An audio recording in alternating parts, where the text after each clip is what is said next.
What are some ways to improve self-confidence? What are some ways to improve self-confidence? I would say learning and then putting in the reps. So the reason that we don't have confidence in things is because we don't know enough about it yet. So our brain automatically starts assuming the worst because we don't know anything. So we're like, well, anything can happen, right? Well, then you can start reading books. You can start watching YouTube videos. You can start talking to people. You can get a mentor. You can start doing all of these different things. That way you start learning more about this thing that you do not currently have confidence in. But then you need to start putting in the reps. You need to start applying what you're learning to your life. Because here's the thing, I can read books all day. And I know people that do this. They read 10 books a week. And yet their life does not change because they're not applying any of that knowledge. So start reading books. Start gaining confidence with, I know more about this than I did yesterday. And as a result, I feel more confident. But then start putting in the reps. Start applying these things to your life. The more that you learn about it, the more that you know what to do. And then that just continues to compound over time. We'll use the gym as a perfect example of this. You can read about working out all damn day. And then as soon as you go into the gym and you put that barbell on your back, it's not going to work out very well for you. You're going to look like Bambi as soon as she came out of her damn mom. Like, it's not going to look good. No one does. Yeah, no matter how much you've read on form, how much you've read on intensity, until you get under the fucking bar. And then start doing it. And then the more that you do it, though, the more reps that you put in, the more confident that you get. So you apply that to every aspect of your life. I know a lot of dudes that struggle with talking to women. It's terrifying to them. It's completely irrational, but they're terrified of it. When they think about walking up to a random girl, maybe it's someone that they've seen at the coffee shop for a while or something like that, their brain starts thinking the worst thing. Oh my God, she's going to throw a drink at me and start screaming and all of this different stuff. So they don't do it because of that. It's completely irrational, but because they haven't done it yet, they assume the absolute worst. Until finally, they work up the courage to go talk to this girl. They ask her out, and she says yes or no. And hopefully, she says no. That way you know that that is the worst possible thing that can happen, is that this chick says no, your ego's bruised a little bit, and then you move on to the next. But it's just putting in those reps. The more that you just approach women, the easier it gets, right? The more that you go to the gym, the easier it gets. So knowledge, and then applying that knowledge, and continuing to apply that knowledge every single day, and that is how confidence is increased. What would you say?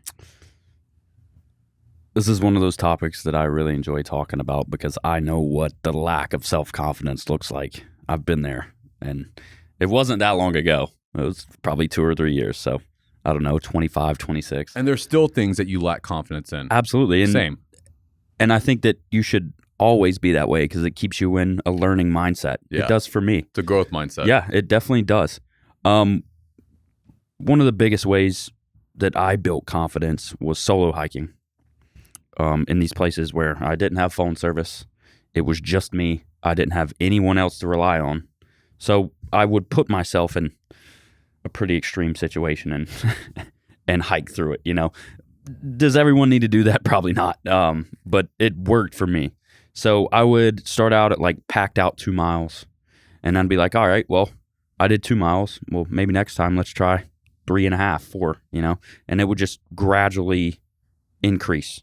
I proved to myself over time that I could do these things, and it made me push the limit even more. Well, that's all self-confidence is knowing that you can do something.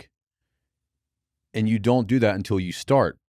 But also people overshoot what they need to do. They think that they need to accomplish all of this shit right out of the gate, which is completely not a rational mindset. You need to start off small.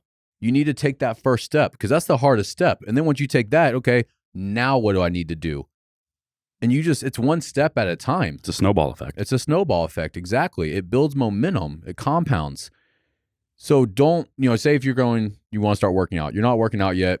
Well, what's the first step? I need to go to the gym. Okay, cool. Well, I signed up for this gym. Now what? How many days can I go to work out? Reasonably. Not 5, not 6, not 7. Like, how many days am I going to be able to get into the gym every week? I can do 3 days. Okay, cool. Well, I'm going to do 3 days. Then once you go for a couple months, you've been doing 3 days, you're feeling good, that confidence is getting there. I think I'm going to try 4 days per week.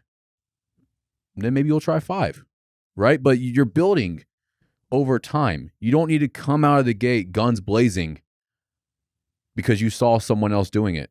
That person's not you. And also, you don't know how long, like how many people that person might have talked to prior, or how many books they read, or all of these different things prepare, right? Like, you don't know their situation. It's not you. Don't worry about it. You know where you are at. So that's your starting place, and you just need to figure out what's next. One small step at a time. But here's a beautiful thing about this, guys. The more confidence that you gain in different areas of life,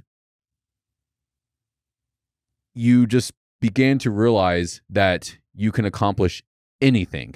I used to be the least confident person imaginable, especially in my youth. And I would say all the way up until I was about 25 when I started Norse. And it changed for me because every day I was having to make decisions for the company that had results. If this worked out, then we grew. If I took this really risky move, like opening up a gym or having to buy 1,000 knee sleeves or whatever it is, if it doesn't work out, I'm screwed. But if it does work out, there's going to be a big reward there for me. Well, every single thing that I've applied, that I've wanted to apply myself to, has happened. So now I know there is nothing that I cannot accomplish if I just put in the work. But that would not have happened if I didn't just take those risks left and right. Kind of just push the fear aside and say, you know what, I'm going to do this. I don't care that I don't have confidence in it yet. I'm just going to do this. Because then you start to have self-belief. And the more that you believe in yourself, the more that you're going to want to accomplish in life in general. So all of this stuff compounds over time, and it all works together. It's starting off small. You start building that confidence. You start putting in the reps. And then your self-belief and what you can obtain and what you can achieve in life grows as well. I think this is one of those topics that, you need to understand that this just doesn't happen overnight. It's definitely not going to happen Building overnight. self-confidence takes a long time, and you have to be very consistent with it. And hindsight, looking back, the best advice I could give to someone who thinks they lack self-confidence is truly envision and embody what the most confident version of yourself looks like. Absolutely. Visualize. And that's not something that I was aware of when I started kind of improving my self-confidence, if you will. I wasn't aware of that. But if you can just do that and get into that mind state of this is what we're going to be, I think it'll be much easier. Visualization is the most powerful tool, because if you can visualize what the ideal version of yourself looks like, your mind automatically starts thinking that is how you are. The mind doesn't know any difference. You project that image and the mind goes, oh, okay, well, this is who we are. It's almost fake it till you make it, but it works. It absolutely works. So how do we do that?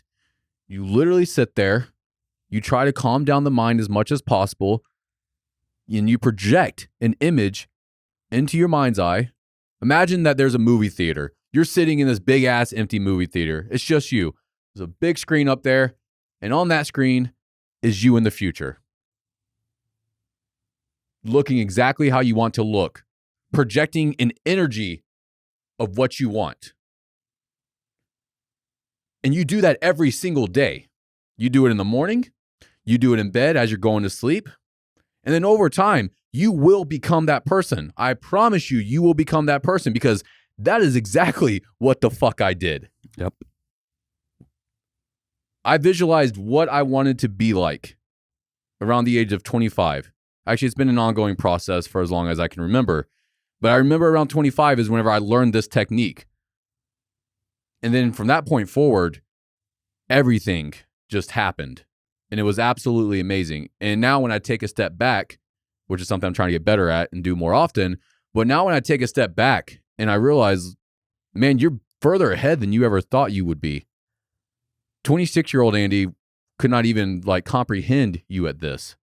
It wasn't even an idea. You've surpassed that, but I'm not done.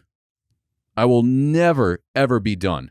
I still do this exact same thing every morning. I've probably done it every day, multiple times a day for at least the past 6 years. And it's not only that too. I have this mental movie. 'Cause that's what it is. It's a mental movie. I have one playing in the back of my head of what my life will be like at the age of 50. Whenever everything that I'm working towards right now just continues to compound, and it's going to create this ideal version of my life. And I know exactly what that looks like. It's playing in the back of my head right now. I can see it. But also, I can do that with myself. Who do I want to become? You can shift your identity at any point. So if you want to improve your self-confidence, you sit there and you see that movie screen in your mind. You close your eyes and you see that movie screen. And you see the most confident version of yourself up there. And then you start putting yourself into these roles, these activities that you lack confidence in. Let's say if you're not going to the gym yet, you want to start working out. Visualize yourself killing it on squats. You want to start talking to women, you're not doing it yet. Visualize yourself walking up to that girl. Chest up, head up. You are the motherfucker. Dick swinging, dude. Like, Just big dick here energy. it is, baby. Yeah, smack it right there on the table and say, here I am. Let's go out to eat sometime. You know, whatever it is. But when you visualize yourself doing that, it is so fucking powerful. And I wish people would understand that. And I wish more people would do it. You create who you are. Who you were last week is not who you are today. Who you will be tomorrow will hopefully not be who you are today. it better This not is be. an ongoing process. It never stops. Once you reach one milestone, okay, cool. What can I work on now? I'm not confident with this. Well, let's work on it. Then you become confident with it. Okay, well, what else am I not confident in? The cool thing about it is it gets easier. It gets so much easier. Once you start it and get the foundations into building your self-confidence, it just, one day it'll hit you and be like, all right, well, I don't know how to do this, this, or this. Okay, I will know how to learn. fucking do it. There's nothing that I cannot learn. I was an absolute idiot as a kid. Like, I hate saying that, but I was. And it's because of trauma and stuff like that. A large part of it was because of trauma, but that's why I lack confidence so much. But at a very young age, I would say around 8 or 9, I realized that if I didn't know something, I could just read about it. And then the more that I read about it, the more that I learned, the smarter I got. And I've applied that with everything. I don't know how to run a fucking business. I didn't at one point. I knew nothing. I just knew that I wanted to make it happen. So I've read hundreds of business books, and then I've applied it to my business. Maybe if it's with a relationship, you need to learn more about how to have a healthy relationship. Read books about how to have a healthy relationship. Watch YouTube videos. If you have the money, hire a mentor. Go see a counselor. If you don't know how to work out and you really just want to boost your confidence with that, that's what I fucking did. When I started working out, I just started nerding out on as many fitness books as I could. You start to embody these things. Whenever you gain this knowledge, you start to embody it. That's what knowledge is. It becomes part of you. Then once you apply it to your life, it just explodes. And then it becomes your identity. This is who I am. But it's creating that mental image of yourself in your head. Who do I want to become? And you see it clear as day. When you're laying in bed, you're thinking about it. When you wake up in the morning, before you get out of bed, just lay there. Who am I going to be today? You set the tone for the day. You decide who you will become. That never ends. And if someone tries to fucking tell you this isn't who you are, let them know that their opinion doesn't fucking matter, because it doesn't. They don't decide. Your parents don't decide. Society doesn't decide. You decide who you are going to become.